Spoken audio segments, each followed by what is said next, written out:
ওম শান্তি। আজ 29/6/2025 প্রাতঃমুরলি অব্যক্ত বাপদাদা মধুবন। আজকের মুরলির রিভাইজ ডেট হলো 31/12/2005, অর্থাৎ এই মুরলিটা 2005-এর 31শে ডিসেম্বর চলেছিল, আজ রিপিট হচ্ছে।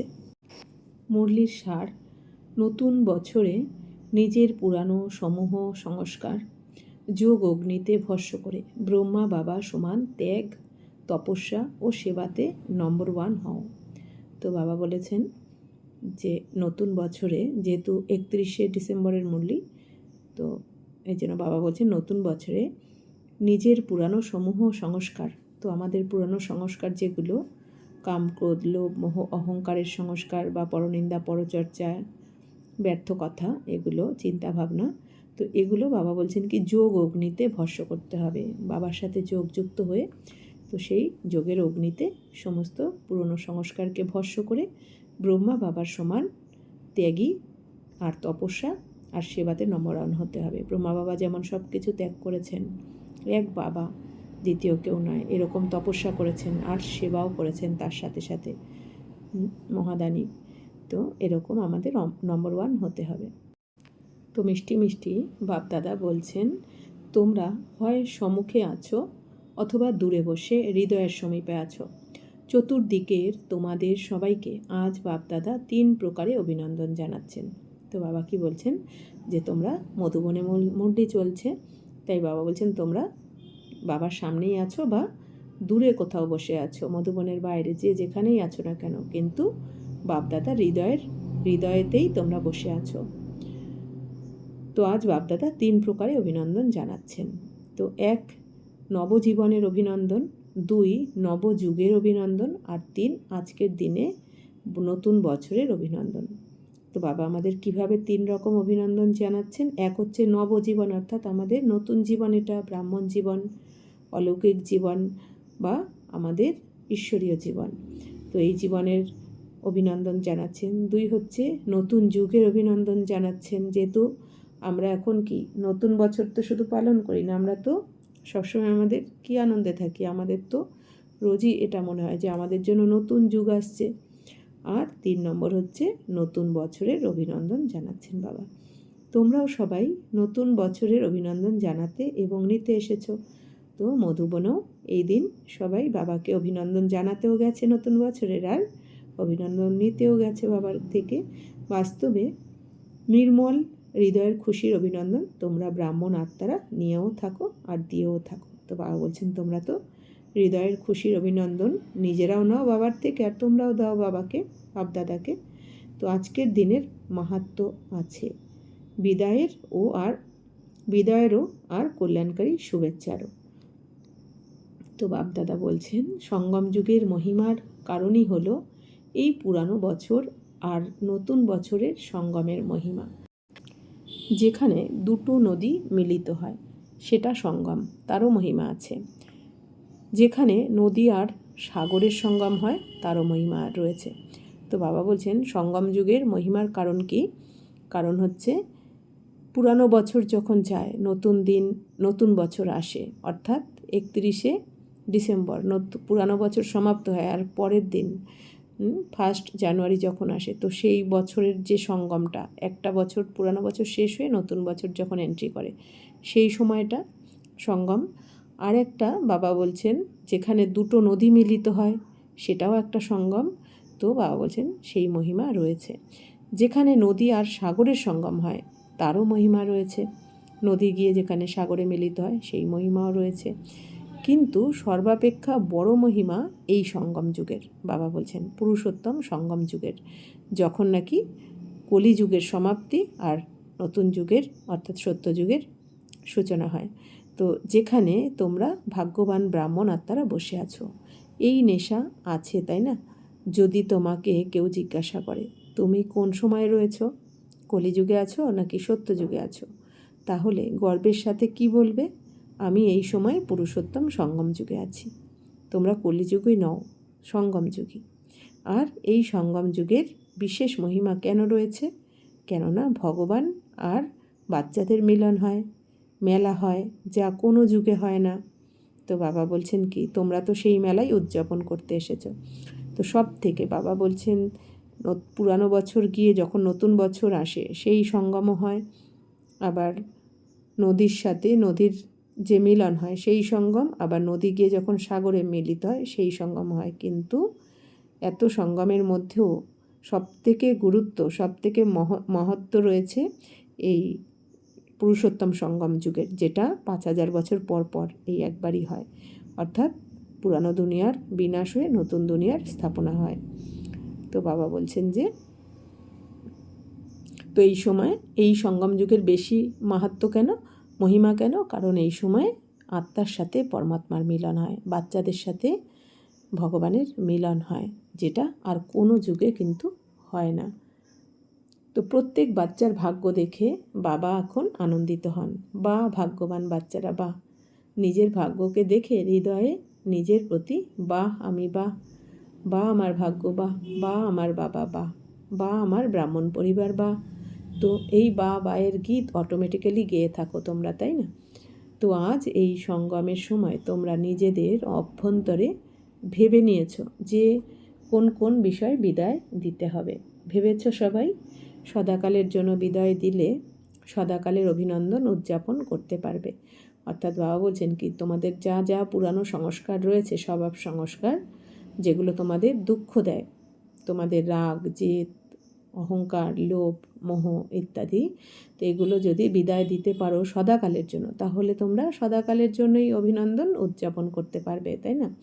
তো এমন শুভেচ্ছা দাও যাতে তোমাদের মুখমণ্ডল দেখে যে আত্মারাই সামনে আসুক না কেন, তারাও যেন শুভ ভাবনা, শুভ কামনা প্রাপ্ত করে খুশি হয়ে যায়। যে হৃদয় থেকে শুভেচ্ছা দেয় বা নেয় সে সদাই কেমন প্রতীয়মান হয়। অর্থাৎ বাবা বলছেন, হৃদয় থেকে যদি আমরা শুভেচ্ছা দিই বা শুভেচ্ছা নিই, তাহলে কীরকম লাগে ওই সময় দেখতে তাকে? তো সঙ্গম যুগই ফরিস্তা মনে হয় তখন তাকে।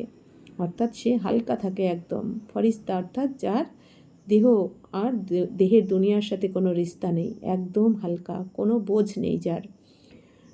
তো তোমাদের সকলেরই পুরুষার্থ এটাই তো না? তো ব্রাহ্মণ হতে ফরিস্তা, ফরিস্তা হতে দেবতা। তো আমাদের পুরুষার্থ কি এখন?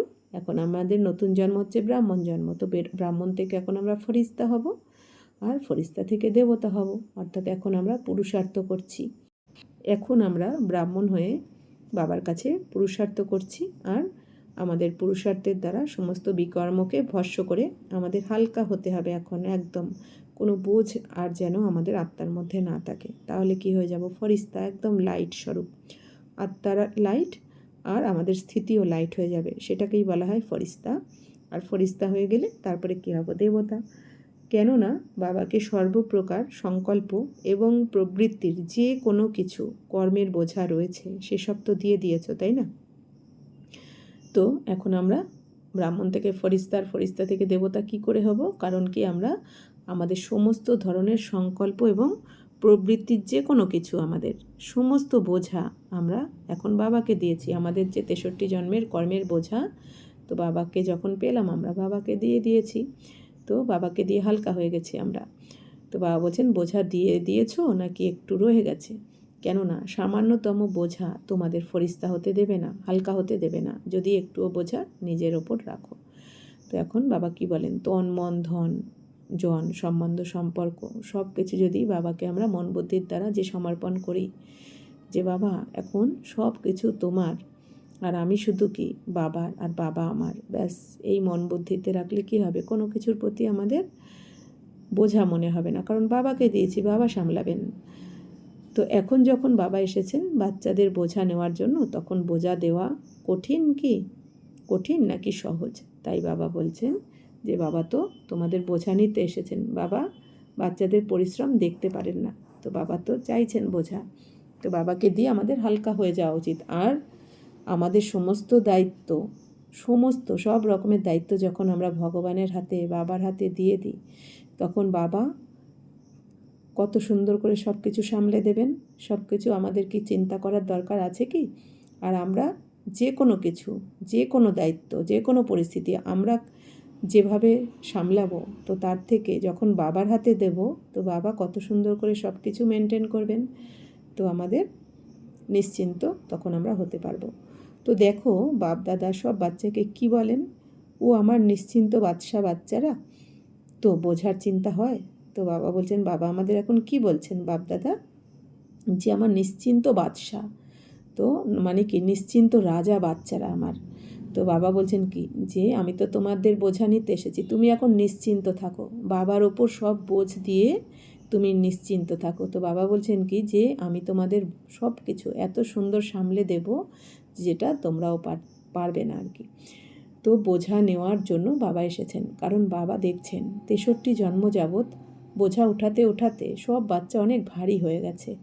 সেই জন্য যখন বাবা বাচ্চাদের ভালোবাসার সাথে বলছেন বোঝা দিয়ে দাও, তবুও কেন রেখে দিয়েছ, ভালো লাগে বোঝা, বাবা জিজ্ঞাসা করছেন।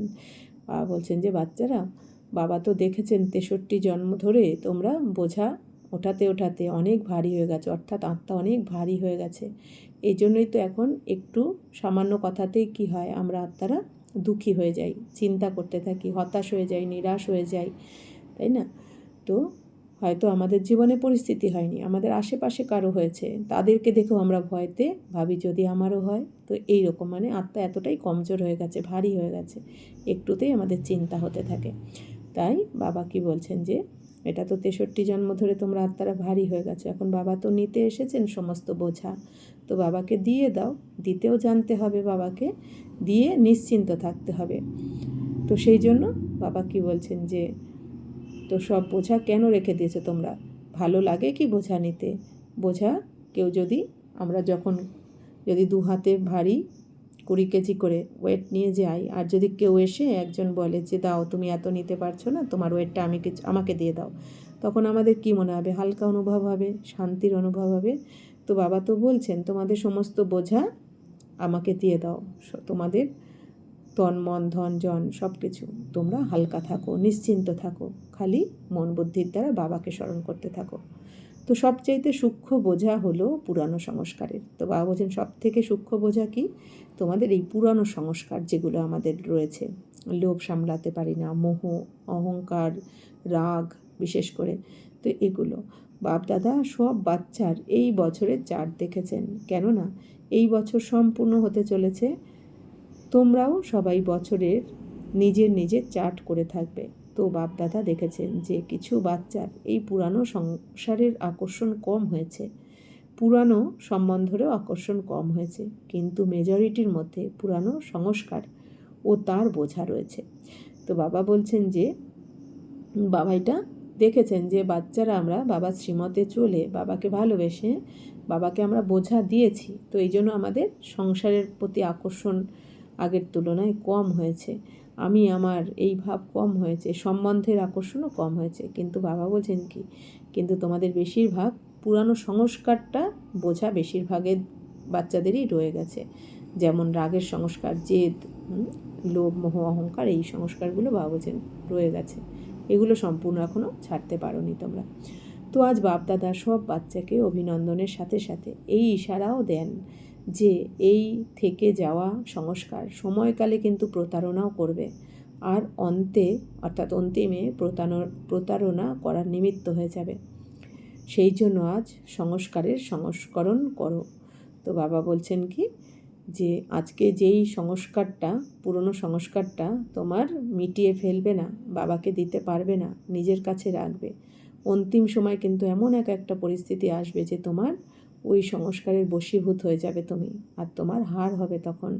তো এই জন্য বাবা বলছেন কি, প্রত্যেকটা পুরানো সংস্কারকে এখন অন্তিম সংস্কার করে দাও একদম। তো প্রত্যেকে তোমরা নিজের সংস্কারকে জানো আর ছাড়তেও চাও, তোমরা বিরক্ত, কিন্তু সদা সর্বদার জন্য পরিবর্তন করতে তীব্র পুরুষার্থ হয় না। তো বাবা বলছেন কি, যে তোমরা তো জানো তোমাদের কিছু কিছু ব্যাড হ্যাবিট বা খারাপ সংস্কার রয়েছে, যেটা আমরা চাই এটা ছাড়তে, করতে চাই না। যেমন অশুদ্ধ ভোজন আমরা খেতে চাই না, কিন্তু কি মনে হয় ছাড়তে পারছি না, অর্থাৎ কি লোভের সংস্কার, তাই না? তো আমরা রাগ করতে চাই না, কিন্তু পরিস্থিতির বশবর্তী হয়ে করে ফেলি। কেন? কারণ বাবা বলছেন কেন ছাড়তে পারছো না তোমরা, কারণ তীব্র পুরুষার্থ করছো না তোমরা। পুরুষার্থ তোমরা করো, কিন্তু তীব্র পুরুষার্থী নও। কারণ তীব্র পুরুষার্থ কেন হয় না? কারণ এটাই যেমন তোমরা রাবণকে মারো, কেবল মারো না, তাকে পুড়িয়ে দাও, ঠিক তেমনই সংস্কার মারার জন্য তোমরা পুরুষার্থ করো। সংস্কার একটু বেহুশও হয়, কিন্তু না জ্বালানোর ফলে মাঝে মাঝে বেহুশ অবস্থা থেকে জেগে ওঠে। তাই পুরানো সংস্কারের সংস্করণ করার জন্য এই নতুন বছরে যোগ অগ্নির দ্বারা জ্বালানোর দৃঢ় সংকল্পের অ্যাটেনশন রাখো। তো বাবা বলছেন কি, তোমরা বলে থাকো তাই না, যে এই নতুন বছরে তাহলে কি করতে হবে। তো বাবা কি বলছেন আমাদের, যে তোমরা পুরনো সংস্কারকে ত্যাগ করার জন্য পুরুষার্থ তো করো, কিন্তু সেটাকে তোমরা জ্বালিয়ে দাও না। জ্বালিয়ে দিলে কি হয়, সেটা তো সম্পূর্ণ ভস্ম হয়ে যায়, আর নতুন করে জেগে উঠবে না। তো তোমরা জ্বালিয়ে দাও না। যেমন আমরা আগে পড়াশোনা করেছি যে একটা আতশ কাচ নিয়ে সূর্যের আলোকে একটা নিচে কাগজ রেখে, কাগজের ওপর আতশ কাচটা রেখে সূর্যের আলোকে যখন আমরা একাগ্র করেছি, আতশ কাচটা একভাবে ধরে থেকেছি, আর কাগজের ওপর যখন ওই সূর্যের আলোটাকে ফেলেছি, তখন কিছুক্ষণ পর কি হয়েছে, যে ওই কাগজটা পুড়ে গেছে। কিন্তু যদি আমরা আতশ কাচটাকে নাড়াতাম, তাহলে কি সূর্যের আলোটা তো একাগ্রভাবে পড়তে পারতো না কাগজের ওপর, তাহলে কিন্তু কাগজটা জ্বলতো না। তো একভাবে আমরা ধরে রাখার ফলে আতশ কাচটা, তবেই তো কাগজটা আগুন জ্বলে গেছে। তো সেরকমই বাবা বলছেন কি, আমাদের মন বুদ্ধিকে স্থির রেখে যে আমাকে এই সংস্কারটা ত্যাগ করতেই হবে, এই সংস্কারটা ত্যাগ না করা অবধি আমি এই পুরুষার্থকে জারি রাখবো, আমি অন্য পুরুষার্থতে যাব না। এরকম এক একটা বিকর্মের ওপর যদি আমরা, যেটাকে আমরা ত্যাগ করতে চাই, রাগ বা লোভ বা মোহ অহংকার, যার যেটা, তো বাবা বলছেন কি, একাগ্র হয়ে করলে, যে অ্যাটেনশন রেখে করলে, তবেই সেটা ভস্মীভূত হয়ে যাবে, নতুন করে আর আসবে না। তো এটাই বাবা বলেছেন। তো ব্যাপার তো আলাদা, বাবা বলছেন সেবার ব্যাপার তো আলাদা, কিন্তু প্রথমে স্বয়ংয়ের বিষয় তোমরা যোগ লাগাও। বাপদাদা বাচ্চাদের যোগে অভ্যাসরত দেখে থাকেন। তো বাবা বলছেন বাপদাদা বাচ্চাদের যোগে অভ্যাসরত দেখে থাকেন, অমৃতবেলাতেও তোমরা অনেক পুরুষার্থ করো, কিন্তু যোগ তপস্যা তপরূপে, অর্থাৎ গভীরভাবে আধ্যাত্মিক অনুশীলন তোমরা কিন্তু করো না। তো বাবা বলছেন তোমরা যোগ তো লাগাও, কিন্তু তোমরা অভ্যাসও করো, কিন্তু বাবা বলছেন অমৃতবেলাতে তোমরা অনেক পুরুষার্থ করো, কিন্তু যোগ তপস্যাকে তপরূপে, তপরূপে মানে গভীরভাবে, যে আমাকে এটা ত্যাগ আজকে করতেই হবে, এই রকম দৃঢ়তার সাথে কিন্তু তোমরা করো না। তো ভালোবাসার সাথে অবশ্যই স্মরণ করো বাবাকে, অনেক আধ্যাত্মিক বার্তালাপও করো বাবার সাথে, আত্মিক বার্তালাপ, শক্তি নেওয়ারও অভ্যাস করো বাবার থেকে, কিন্তু যে সংকল্পই করো না কেন, স্মরণ এতটাও পাওয়ারফুল বানাও না যাতে সংকল্প যদি করো বিদায়ের, তো সেটা বিদায় হয়ে গেল। তো বাবা বলছেন কি, পাওয়ারফুল সংকল্প করতে হবে, যে আমি আজকে এই পুরনো সংস্কারটাকে সমাপ্ত করেই আমি উঠব। এই রকম যখন আমরা দৃঢ় প্রতিজ্ঞা রাখব, তো বাবা বলছেন তখন কিন্তু সেই পুরনো সংস্কারটা বিদায় নিয়ে নেবে, অর্থাৎ ভস্মীভূত হয়ে যাবে। তোমরা যোগকে যোগ অগ্নি রূপে কার্যে প্রয়োগ করো না। তো বাবা বলছেন যোগ তো করো, কিন্তু তোমরা যোগকে যোগ অগ্নি রূপে কাজে প্রয়োগ করো না, সেই জন্য যোগকে পাওয়ারফুল বানাও। তো বাবা বলছেন যোগকে এখন আমাদের বিশেষভাবে পাওয়ারফুল বানাতে হবে। তো যোগের আমাদের কিছু স্টেপ আছে, সেগুলো হচ্ছে জানা উচিত আমাদের, যে মনন, অর্থাৎ নিজের সাথে কথা বলা, অর্থাৎ মুরলির পয়েন্ট বা জ্ঞানের পয়েন্টকে নিজেই নিজের টিচার হয়ে নিজেকে পড়ানো, এটাই হচ্ছে মনন করা বা রিভাইজ করা। তো এটা আমাদের অবশ্যই করতে হবে, এটা একটা যোগের মধ্যে একটা স্টেপ। তারপর চিন্তন, মুরলির কোনো একটা বিশেষ পয়েন্টকে গভীরভাবে চিন্তন করতে হবে আমাদের পছন্দের মতন কোনো একটা পয়েন্ট নিয়ে।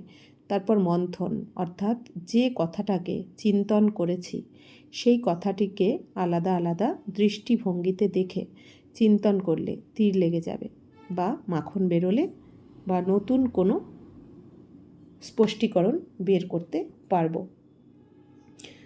তারপর হলো লগন, তো বাবার সাথে রুরিয়ান করা, অর্থাৎ আত্মিক বার্তালাপ করা, এটা হচ্ছে লগন। আর মগন অর্থাৎ কি, একাগ্রতা, বাবার সাথে কথা বলতে বলতে একাগ্র হয়ে যাওয়া।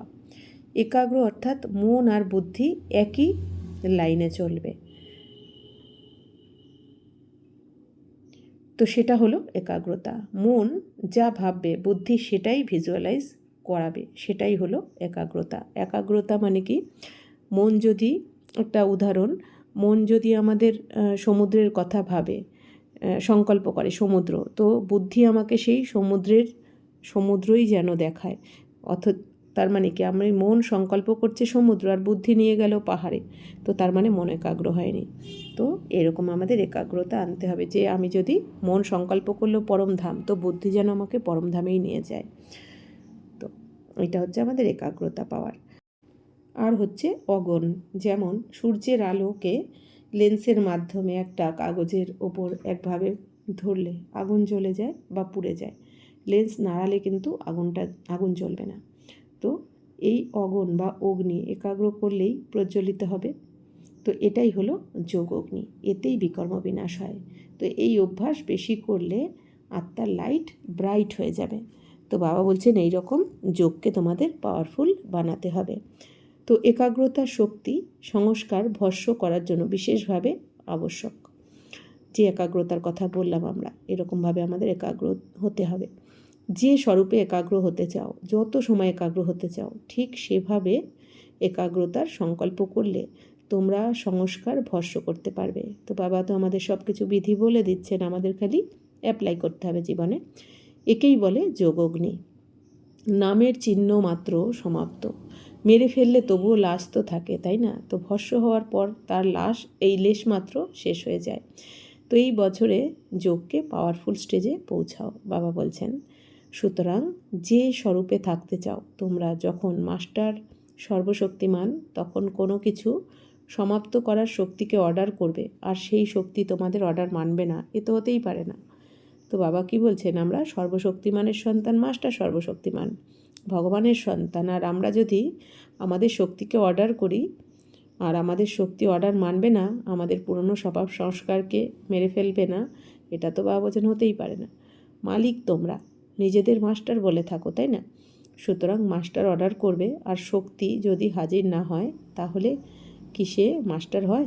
তো বাবা তো আমাদের যে শক্তি দিয়েছেন, অষ্টশক্তি, তো আমরা আত্মারা মালিক হয়ে সেই শক্তিকে যদি অর্ডার করি, তো সেই শক্তি আমাদের কাজ করবে না। তাহলে বাবা বলছেন তাহলে কি করে তোমাকে তো আর তাহলে মাস্টার বলা যাবে না, মাস্টার সর্বশক্তিমান। তো সময় অনুসারে বাচ্চাদের যুদ্ধের স্বরূপ বাপদাদার পছন্দ হয় না। তো আমরা আত্মারা যে এই যে মন বুদ্ধির সাথে যুদ্ধ করতে থাকি, তো বাবার এটা পছন্দ না। বাপদাদা প্রত্যেক বাচ্চাকে মালিক রূপে দেখতে চান। তোমরা অর্ডার করো আর শক্তির উপস্থিতি জি হুজুর করবে, এটা বাবা দেখতে চান। তো বাবা কি চান, যে ভগবানের বাচ্চার পরিশ্রম করছে, এটা তো বাবার পছন্দ হয় না। তো 3 মাসে প্রত্যেকের নিজের চার্ট এখন চেক করা উচিত। আমি মাস্টার সর্বশক্তিমান হয়ে কোনো কর্মেন্দ্রিয়কে, কোনো শক্তিকে যখন অর্ডার করছি, সেই অর্ডার সে প্র্যাকটিক্যালি মানছে কি মানছে না। তোমরা করতে পারবে এটা? তো প্রথম লাইনের তোমরা করতে পারবে, হাত উঠাও। 3 মাস কোনো পুরানো সংস্কার যেন আঘাত না করে। অসতর্ক হয়েও না, হয়ে যাবে, করে নেব, এমন রয়্যাল অসতর্কতা আসতে দিও না। বাবা বলছেন অনেক সময় আমরা কি হেয়ালি করি যে ঠিক আছে হয়ে যাবে, এখনও তো সময় রয়েছে। বাবা বলছে না, বাপদাদার সাথে খুব মিষ্টি মিষ্টি কথা বলো, তোমরা বলে থাকো বাবা আপনি চিন্তা করবেন না, হয়ে যাবে। তো বাপদাদা কি করবেন, শুনে হেসে দেন। কিন্তু এই 3 মাসে যদি এরকম কথা বলো, তবে বাপদাদা সেটা মানবেন না। মঞ্জুর? হাত তোলো, হৃদয় থেকে হাত তোলো। সমাবেশের কারণে হাত তুলো না, আমাকে করতেই হবে। যদি সব কিছু সহ্যও করতে হয়, কিছু যদি ছাড়তেও হয়, কোনো ক্ষতি নেই, তবুও আমাকে করতেই হবে। তো বাবা এতটা আমাদের দৃঢ়তা আনতে বলছেন, যে যদি ছাড়তে হয় ছাড়বো, ত্যাগ করতে হয় ত্যাগ করব। বাবা বলছেন সহ্য করতে হয় সহ্য করব, মরতে হয় মরব, কিন্তু আমাকে এটা করতেই হবে বাবা শ্রীমত অনুযায়ী। তো তোমরা সময়ের প্রতীক্ষা করো না, বরং তোমরা বন্দোবস্ত করে দিয়ে থাকো। সময় তোমাদের প্রতীক্ষা করছে, প্রকৃতিও, শতপ্রধান প্রকৃতি তোমাদের আহ্বান করছে। তো বাবা কি বলছেন, প্রকৃতি তো আমাদের জন্যই অপেক্ষা করছে, সময় আমাদের জন্য অপেক্ষা করছে। তো বাবা বলছেন তো 3 মাসে থেকে যাওয়া সংস্কার নিজের শক্তিশালী স্টেজে পরিবর্তন করো। তো বাবা কিন্তু আমাদের 3 মাস সময় দিচ্ছেন এখন। তো এই 3 মাস পর নিশ্চয়ই এমন কিছু সমস্যা আসতে পারে, যার জন্য বাবার এটা ইশারা আমাদের বুঝে নেওয়া উচিত যে 3 মাসের মধ্যে আমাদের কিছু করে দেখাতে হবে বাবা যেরকম চাইছেন। যদি 3 মাস অ্যাটেনশন রাখা যায় তবে তা ভবিষ্যতে অভ্যাস হয়ে যাবে। একবার যদি পরিবর্তনের বিধি শিখে যাও তাহলে খুব কাজে আসবে। তোমরা সময়ের অপেক্ষা করো না, কবে বিনাশ হবে, কবে বিনাশ হবে। আত্মিক কথোপকথনে সবাই জিজ্ঞাসা করে। তো বাবা বলছেন, যদি এভার রেডি হও, সংস্কার সমাপ্ত হয়ে যায়, তবে বাপ দাদার পর্দা খুলতে দেরি হবে না। তো বাবা কি করবেন, আমাদের বাচ্চাদেরকে স্টেজে তুলে দেবেন। অন্তত পক্ষে এভার রেডি তো হয়ে যাও। আগে হয়ে যাব বলে বাবাকে অনেক সময় ধরে খুশি করেছো, এখন সেটা আর করো না, হতেই হবে, করতেই হবে। তো বাবা কি বলছেন যে তোমরা হয়ে যাব বলে বাবাকে কিন্তু অনেকবার খুশি করেছো, কিন্তু সময় তো বসে থাকবে না, সময় তো কারোর জন্য অপেক্ষা করবে না। তো বাবা বলছেন এখন তোমাদের হতেই হবে, করতেই হবে। বাবা সমান হতে হবে এই ব্যাপারে তো সবাই তোমরা হাত উঠিয়ে দাও। উঠানোর আবশ্যকতা নেই। ব্রহ্মা বাবাকে দেখো, ত্যাগ, তপস্যা আর সেবা লাস্ট মুহূর্ত পর্যন্ত সাকার রূপে প্র্যাকটিক্যালি দেখিয়েছেন। তো ব্রহ্মা বাবা যেমন ত্যাগী, বাবার শ্রীমত অনুযায়ী 100% চলেছেন। বাবা যেটা বলেছেন ত্যাগ করতে, সেটা কিন্তু সঙ্গে সঙ্গে উনি ত্যাগ করেছেন। আর তপস্যা অর্থাৎ কি, এক বাবা দ্বিতীয় কেউ নয়। আর সেবা লাস্ট মুহূর্ত পর্যন্ত তিনি সেবা প্র্যাকটিক্যালি করে দেখিয়েছেন। শিব বাবা দ্বারা মহাবাক্য উচ্চারণ করে গেছেন নিজের ডিউটি হিসেবে। লাস্ট দিন পর্যন্ত ডিউটি পালন করেছেন, মনে আছে তো না? লাস্ট মুরলি 3 শব্দের বরদান মনে আছে তো? বাবা কি বলছেন, লাস্ট দিন ব্রহ্মা বাবা যেদিন শরীর ছেড়েছেন সেই দিনও বাবা লাস্ট মুরলি চালিয়েছিলেন ব্রহ্মা বাবা। তো বাবা বাচ্চাদের লাস্ট 3টে বরদান দিয়েছিলেন যে নিরাকারী, নির্বিকারী আর নিরহংকারী। অর্থাৎ নিরাকারী অর্থাৎ স্থিতিতে আমাদের হবে নিরাকারী, আর কর্মে হবে নির্বিকারী, আর বাণী হবে আমাদের নিরহংকারী। তো এই বরদান বাবা কিন্তু দিয়েছেন। তো লাস্ট দিন পর্যন্ত ত্যাগও করেছেন, নিজের পুরানো কক্ষ ছাড়েননি। বাচ্চারা কত ভালোবাসার সাথে ব্রহ্মা বাবাকে বলেছে, কিন্তু তিনি বলেছেন বাচ্চাদের জন্য বানানো হয়েছে, নিজে ইউজ করেননি। তো মাউন্ট আবুতে মধুবনে যখন কোনো নতুন বিল্ডিং বানানো হয়েছে, তো বাচ্চারা বাবাকে বলেছেন যে বাবা এই বিল্ডিংয়ে আপনি থাকুন, কিন্তু ব্রহ্মা বাবা বলেছেন যে না, এই বিল্ডিং তো, এই ঘর তো বাচ্চাদের জন্য বানানো হয়েছে। তো ব্রহ্মা বাবা কিন্তু তার সেই পুরানো কুটিয়াতেই থেকেছিলেন শেষ অবধি। আর সদা 2:30-3টের সময় উঠে স্বয়ং এর তপস্যা করেছেন, সংস্কার ভস্য করেছেন, তবেই তিনি কর্মাতীত অব্যক্ত হয়েছেন, ফরিস্তা হয়েছেন। তো ব্রহ্মা বাবা তো অনেক দৃঢ় তপস্যা করেছেন, 2:30-3টের সময় উঠেই তিনি তপস্যা করতে শুরু করে দিতেন। তার পুরনো সংস্কার ভস্য করেছেন কঠোর তপস্যার মাধ্যমে। তাই বাবা বলছেন কি, ফরিস্তা হয়ে গেছেন, যা ভেবেছেন তাই করে দেখিয়েছিলেন। তার বলা, ভাবনা আর করাই 3 সমান ছিল। এই দুনিয়াতে আমরা কি করি, ভাবি একরকম, বলি একরকম, করি আবার অন্যরকম। কিন্তু ব্রহ্মা বাবা এরকম না, যেটা ভাবতেন সেটাই বলতেন আর সেটাই করতেন শ্রীমত অনুযায়ী।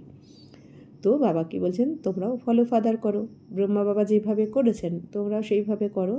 লাস্ট পর্যন্ত নিজের কর্তব্যে পূর্ণ থেকেছেন, পত্রও লিখেছেন, কত পত্র লিখেছেন, সেবাও ছাড়েননি। তো ব্রহ্মা বাবা লাস্টে অত বৃদ্ধ বয়সেও কিন্তু প্রত্যেক বাচ্চারা যে বাবাকে চিঠি লিখত, প্রত্যেক বাচ্চার উত্তর কিন্তু বাবা দিতেন।